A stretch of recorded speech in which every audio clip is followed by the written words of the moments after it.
हाँ, वाणी, मैं और मेरा पिंजरा है। तो भाव यही कि मैं का भाव और मेरे का भाव, ये मनुष्य को बंधन में डालते हैं।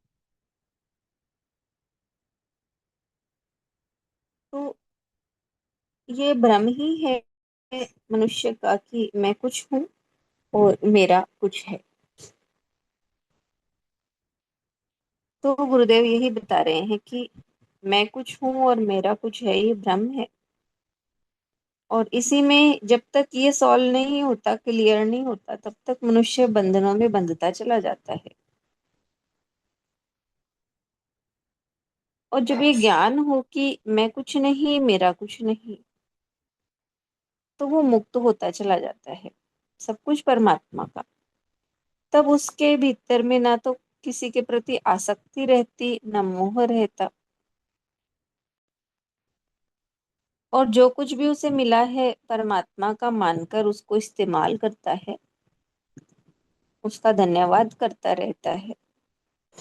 तो इस तरह वो मुक्त होता चला जाता है। और वही मैं और मेरा पिंजरा है। दूसरी सब्जी वालों को ग्राहकों की कमी नहीं है।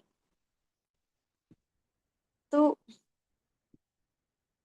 उनके पास तो और दूसरे आ जाते हैं, कमी नहीं। लेने वालों की कमी नहीं है। तो उसी तरह सत्य के रास्ते पर या भगवान के रास्ते पर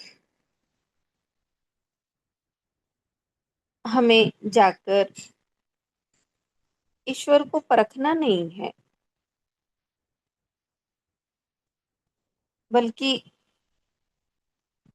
उसकी कृपा को परखना नहीं है कि वो देता है या नहीं देगा, कृपा करता है या नहीं, वो तो करता ही है।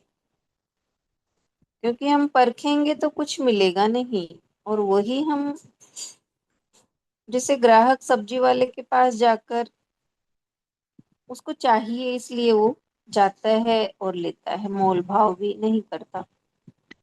तो जिसके भीतर में प्यास होगी, वो भगवान के पास जाकर उसे परखेगा नहीं या संदेह नहीं करेगा। वो तो सत्य को ग्रहण ही करेगा, उस पर विश्वास ही करेगा। क्योंकि अगर हम नहीं करते विश्वास, तो ऐसा नहीं है कि दूसरे नहीं आएंगे। बहुत प्यासे हैं संसार। ऐसा ही समझ में आया था मुझे। करिए।